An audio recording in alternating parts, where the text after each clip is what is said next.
All right, welcome everyone. I'll call this meeting to order for the Corporation of the Township of Puslinch on May 8th, 2022. I will start with roll call. Councillor Balmer. Here. Councillor Goyda. Here. Councillor Spoulos. Present. And Councillor Bailey. I'm here. All right, and now we'll begin our moment of reflection.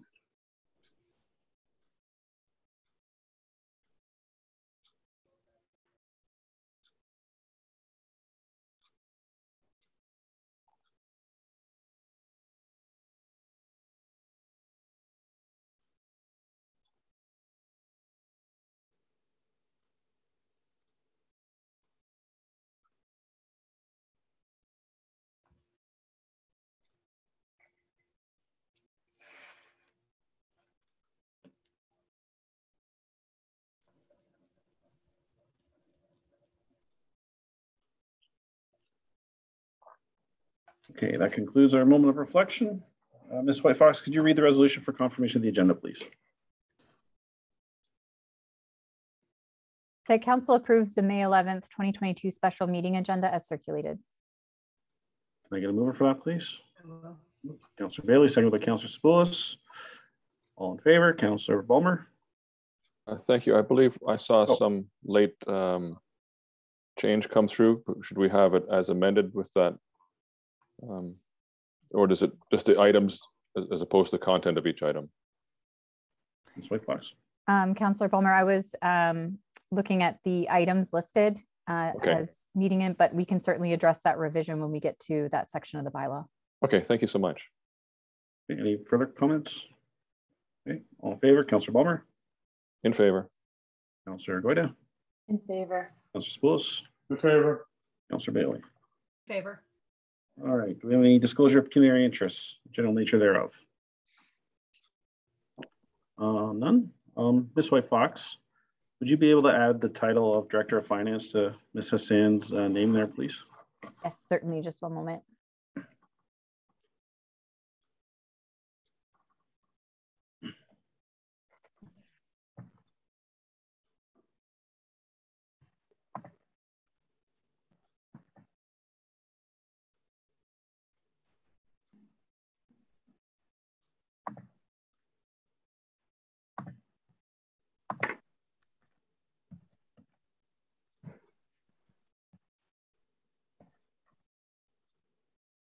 There we go. Perfect. Thank you. All right, so our first report is the report Finance 2022-008, the alcohol risk management policy. And I believe, Ms. Hassan, you are presenting that one? Yes, Mayor Seeley. Good morning, Council. So the purpose of this report is to report back to Council on the amendment. Can I interject for a quick moment? Ms. White Fox has her hand up. Sure. Sorry, Mr. Chair. I just, the disclosures of pecuniary interest, in case we wanted to just canvass Council for those. I did it, and no members of Council indicated they had one. Oh, sorry, Mr. Chair. I missed that. That's fine. Okay, sorry, Ms. Hassan.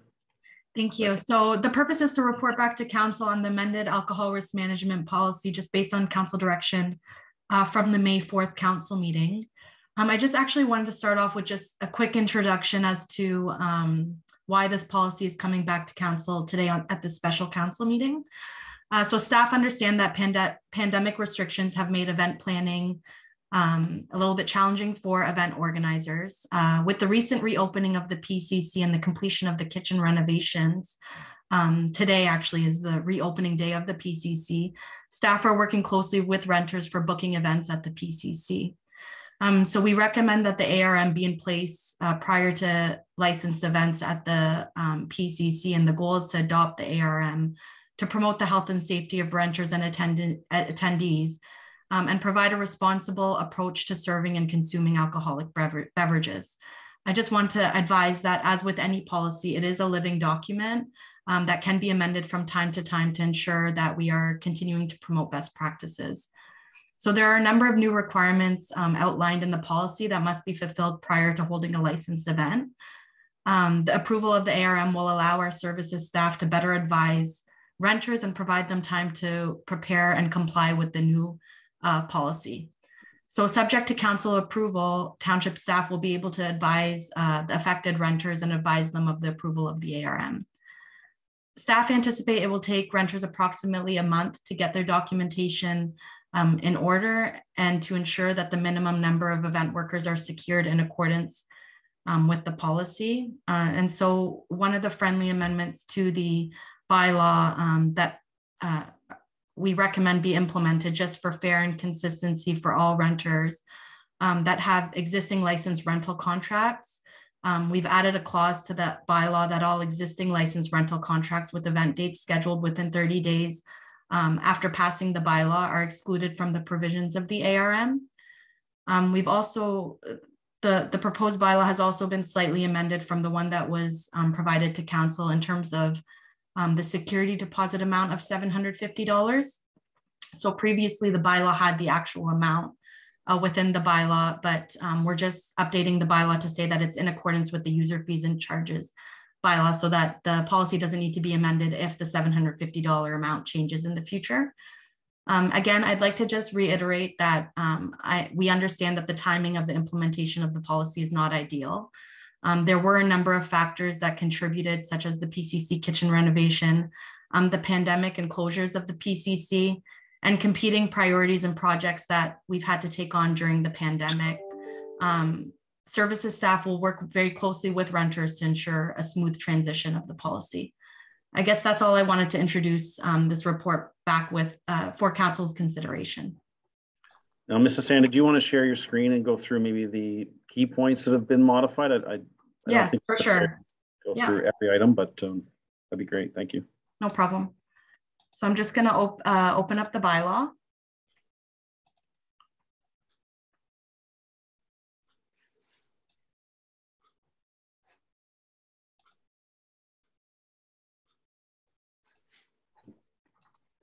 Okay, can council see the bylaw or the proposed bylaw? Yes, I can. Okay. So a clause has been added, clause number 3, that all existing licensed rental contracts with event dates scheduled within 30 days after the passing of this bylaw shall be excluded from the provisions of the alcohol risk management policy. And then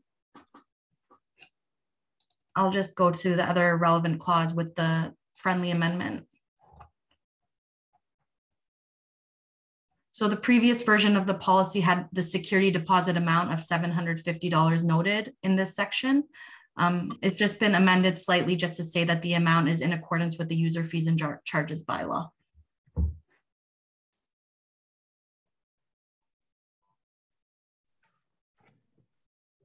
Those are the 2 amendments that. Okay. All right, I'll open it up to council. I guess I should get the resolution first, Ms. White Fox. Can we have that read, please? So as stated in the report, it's that report REC-2022-008 entitled the Alcohol Risk Management Policy be received, and that council give three readings to bylaw number 2022-018, either as presented or amended, being a bylaw to adopt the alcohol risk management policy. And then that we're looking for council to direct us with regard to the outdoor licensed events as noted in the report. Thank you. Can I get a mover for that, please? Councillor Spoulos, seconded by Councillor Goyda. All right, comments. Councillor Balmer. Thank you very much. I just want to thank staff. I can't believe how quickly you were able to turn this around. The bylaw, the policy reads much better than before, and it's been only a few short days for staff to work on that. So please pass my thanks on to staff who had to plow through that and make those changes based on council comments. And I was pleased to hear you say as well today that it's a living document. I must admit I did have some concerns about the timing and the changes in the implementation dates. You know, the initial draft said an implementation date of the 25th. We talked about bringing it back on the 25th, and I was concerned that anybody who had concerns might be waiting to see what happens on the 25th. But you're right. It's a good thing to point out. It's a policy. It's an internal policy. It's a living document. It's easy to change. So I'm glad we've talked about that. With regard to the specific question about service levels for outdoor events, I think the way I read the amended policy, that section, I think, is now consistent with how these things were managed in the past. And I don't think we need to discuss it as an increased service level. Because when I think about the beer garden that took place in the Optimus Recreation Center, or the farmers market selling beer and wine, or having a tasting, or the different things that have required SOPs for outdoor events, even weddings and canopies or fundraisers, all of those came to council in the past for, they didn't happen a lot, and coming to council for each event didn't seem to be a problem. So I'm not sure we need to have that as a service level discussion. But the one piece I think we do need to have as a service level discussion would be around who hires the licensed security. I don't disagree that the renter pays for it, but the policy is quite clear that township staff, it anticipates that there'll be township staff on site, because it indicates that one of the duties of township staff when they're on site is to note if the policy is being followed or not. And one of the stated roles of the licensed security is to ensure the safety of township staff. And I'm not as comfortable with the idea of having the person who's organizing the event hire the people that are there to protect our staff. To me, that's a bit like asking the fox to hire the security for the hen house. So I would like to have that discussion at our service level meeting, if possible, in terms of who's responsible for hiring the staff, the companies, the security, to protect our own staff. And because I think that's a clear line of responsibility that we need to get right. But otherwise, I'm quite happy with how this is going, and the comments I agree with the comments that Treasurer has made, because I think this is going to be better for the groups themselves. Many organizations I've been involved with have had their own risk management plans for things like this. So I think it's a good thing. Thank you. Okay. Councilor Goyda. Thank you. Yeah, I just want to, the one thing that I really appreciated is the section in this report that talked about the implementation strategy. And Mary, you spoke of that just now as well. I think it makes a lot of sense.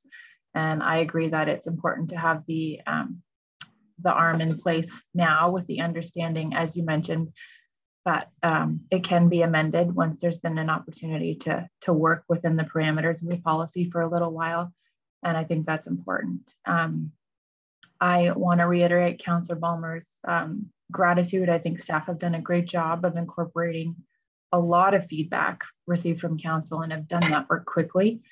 And it's also good to hear that staff have been able to and will continue to work alongside the event organizers as the implementation goes into place. In terms of the discussion about the outdoor licensed event, I can appreciate that there are some additional items to consider as they relate to that. I do think that the input of the rec committee could be quite valuable, so I would definitely support that initiative. And one of the things, and I think perhaps this is what Councillor Balmer was alluding to as well, the one thing that I'm wondering about, and there may not be an answer to this right now, and that might be part of a future discussion, but in terms of the requirements, how the requirements would change between an unlicensed outdoor event and a licensed outdoor event. So for instance, I mean, we do rent the Orc out right now as an outdoor facility, but if that were to become something that were rentable as a licensed facility, would there be different capacity limits? Would there be different washroom requirements? Would there be different staffing levels, et cetera? And I don't necessarily know the answer to that. I don't know if that's part of the service levels conversation, but that's, I think it's important to understand that differentiation, not just for the Orc, but for all the outdoor facilities, how it would how things would change, the requirements would change between a unlicensed event and a licensed event. So, but otherwise, I'm very happy with how everything is written. Okay, thank you. Councillor Spoulos. Yes, I have a question of staff with respect to security. Councilor Balmer suggested that security should be hired by us as opposed to the event organizer. I was wondering if staff can provide their opinion on the matter. After all, it's their staff that's going to be at the front lines in the halls. Who wants to tackle that one, Ms. Hassan or Ms. Whitefox? I can maybe start, and then I think Sarah's also here if she wants to add to anything that I state. So I think in the report, we've kind of just indicated what the majority of the municipalities are doing in terms of hiring of licensed security and the licensed security responsibility. So it was just a recommendation that we kind of see for a period of time and see if it is an issue or not in terms of who's hiring the licensed security. Sarah, maybe if you can just add to it from your perspective, from the services perspective in terms of the rental contracts.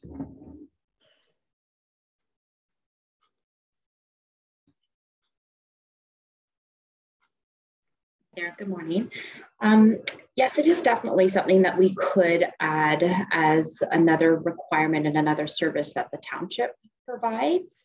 I know Mary and I had spoke that maybe if it was going to be the requirement of the renter, that possibly the township could source a number of security companies that we would be comfortable with having protect township property, and that we would have that preliminary conversation with them on what that kind of expectation is and why these renters would be reaching out to them for their services, so that they could, as much as being employed by the renter for their event, that they're also there to protect the best interests of the township. Yeah, so I think Sarah's just provided another option for council's consideration as it relates to securing certain, I guess, providing renters with a list of licensed security companies that that could be utilized for the renter to secure and pay for the costs for. I did see that in a couple of the policies reviewed. Okay. All right, so I just don't want to micromanage the issue with staff. If staff feel comfortable going a certain direction, I'm fine with that too. I understand where Council Bowman is coming from, but I think it's something that staff should be satisfied and on board with before we dictate something to them. Okay, thank you, Councilor Spose. Councilor Bailey, sorry. Thank you. Thank you, Sarah, for that. That was sort of my interpretation and I was, I shouldn't have assumed that, but I was assuming there was sort of going to be a third party group of people that renters would tap into for use in our facilities. So, yeah, I kind of like where that was going, and maybe like Councillor Sapoulis just said, we can leave it with staff to figure out how that best would work. I don't have any further discussion. I really like the implementation. I had wondered about a 30-day time frame to get everything turned around, and I like what I'm hearing, and I like all the changes in the policy here. So thanks to staff. Thank you. Excellent. Yeah, I'm supportive of leaving the security issue in the hands of staff. I'm sure they can report back if there is a concern, or if they decide to shortlist 4 or 5 companies. It's key that they're licensed, so hopefully they're reputable. And but as we've stated already, it's a living document, and we can amend it as needed. It's good though that we had that discussion. Ms. Whitefox, do you need any further clarification from council? So for the bylaw, it will be as amended with that one revision to add the 3rd clause. So the resolution would read as amended. And then the other piece of clarification I'm just looking for is if we'd like part of the resolution to be to forward the report and policy to the rec committee for comments. are we looking for comments? So then we're going to amend the policy. Again, I was thinking more of the rec committee for the outdoor part of the policy. Sure. So we could specify it further that we forward the report and policy to the rec committee for comment regarding the outdoor licensed events. Councillor Goyda, was that your intention, or did you want to comment on the whole policy and then come back? I think that for the time being, I do think that the rec committee should have an opportunity to comment on the entire policy, but understanding that, you know, that the intention is to adopt it today as something that can be amended from time to time. I think that there is some value in allowing the policy to be implemented and have some time to work through that and see how it goes. So, I mean, specifically for the purpose of the outdoor licensed events, I do think that the rec committee would have some good input on that. And perhaps it's not such a priority to have them comment on the whole policy, but I do think at some point in time, that opportunity should be provided as well. Yeah, to let us know how it's been working and the feedback they've been receiving, you know. Okay, so you're comfortable with asking for specific comments on the outdoor component of it initially and yeah, circle back with the rec committee? Yeah, okay. Yeah. Is council comfortable with that? Anybody not comfortable with that? Okay, so Ms. Whitefox, you have enough clarity? Yes, I do. Thank you. Perfect. Okay, all in favor? Councillor Bulmer? Favor. Councillor Goyda? In favor. Councillor Spoulos? In favor. And Councillor Bailey? Favor. Excellent. That one's done. All right. Now we're on to 6.2.1, the City of Guelph Official Plan Amendment. I believe Ms. Whitefox is presenting this one. Yes, thank you. So this is just a follow-up from the council's meeting on May the 4th, where we had received last-minute comments from the City of Guelph in response to our hydrogeologist comments on the Clare Maltby secondary plan. So we have had a chance now to receive a response from Hardin Environmental, as well as a response from the County of Wellington Planning Department, just on the status of where we are at with receiving adequate responses from the city on our ongoing concerns. And so that has been summarized in the report that's provided to council in their package, as well as a draft resolution for consideration as well. Great, thank you. Can I get you to read that resolution, please? Certainly. Do you have to read the whole thing, or can you just say as presented or? Yeah, and I could, as presented, I can also display it on the screen if that's helpful too. That'd be great.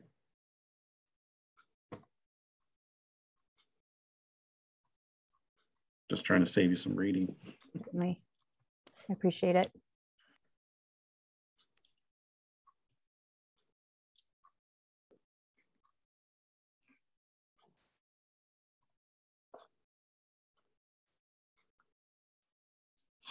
Can everybody see that all right?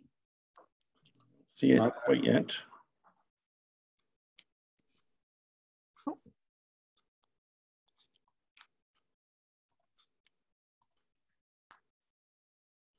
There we go. Okay, do you want to read the resolution, or which part do you want to? Sure. That report ADM 2022-027 entitled City of Guelph Official Plan Amendment number 79, Clare Maltby Secondary Plan Amendment be received.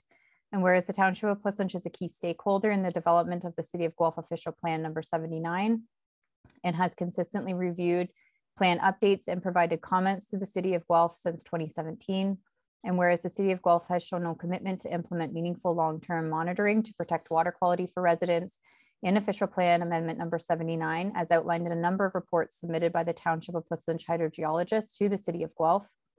And whereas the City of Guelph has not adequately addressed the Township's ongoing requests regarding the setbacks and landscaping requirements within the transition area, including the request for improved wording and a minimum setback requirement that have been raised by the Township of Plissonch since 2019.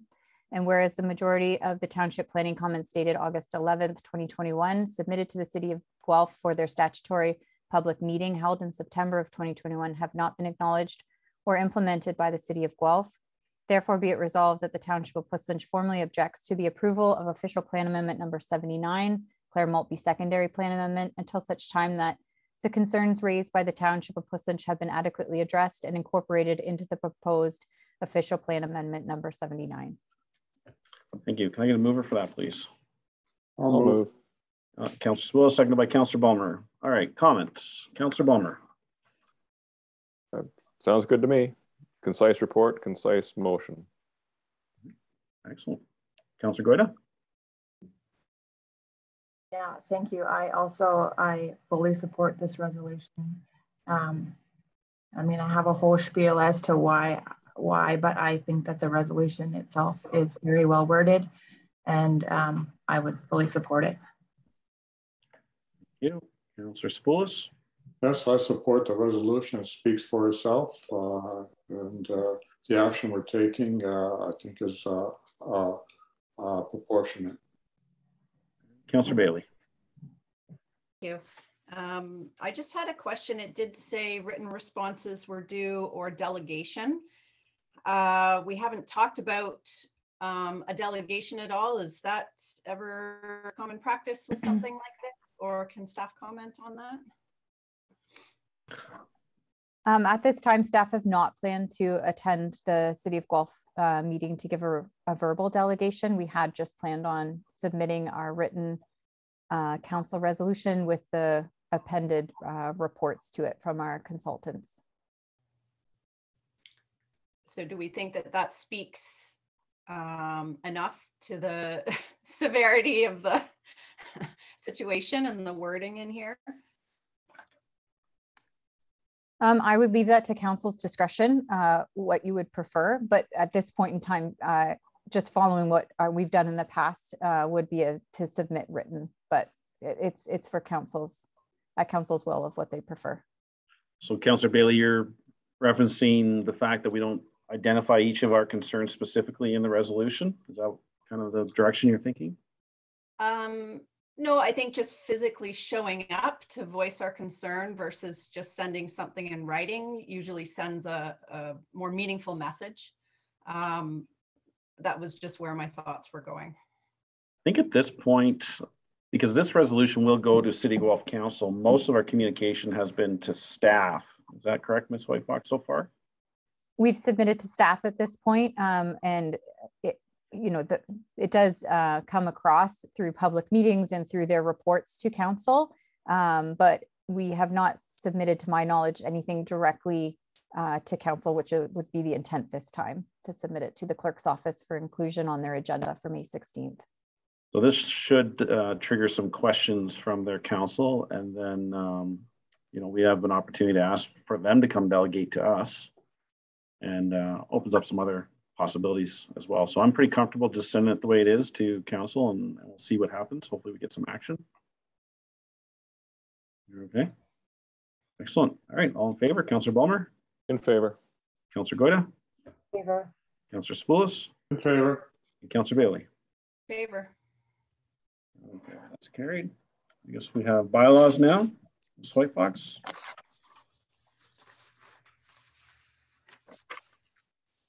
Yes, that the following bylaw be taken as read 3 times and finally passed in open council. So bylaw number 2022-018 being a bylaw to adopt the alcohol risk management policy. You gonna move that, please? Councillor Goyda, seconded by Councillor Spulis. All in favor? Councillor Balmer? In favor. Councillor Goyda? Favor. Councillor Spulis? In favor. Councillor Bailey? In favor. All right. Confirmatory bylaw, please. That the following bylaw be taken as read 3 times and finally passed in open council. Bylaw number 2022-019 being a bylaw to confirm the proceedings of council for the corporation of the Township of Puslinch at its meeting held on the 11th day of May 2022. You're gonna move her for that, please.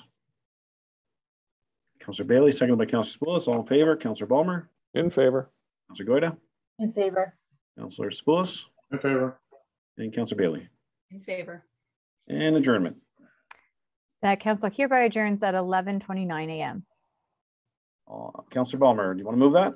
I'll move. Councillor Goyda, second? Sure thing. All right. All in favor? Councillor Balmer? In favor. Councillor Goyda? In favor. Councillor Spulis? In favor. And Councillor Bailey? Favor. Excellent. That's one for the record books. Councilor Bowman was right. It'd be a short meeting. Yay. Thank you. Well, thanks everybody for taking your time out of your day to attend this special council meeting. Thank you. Thanks. Right Have a there. good night.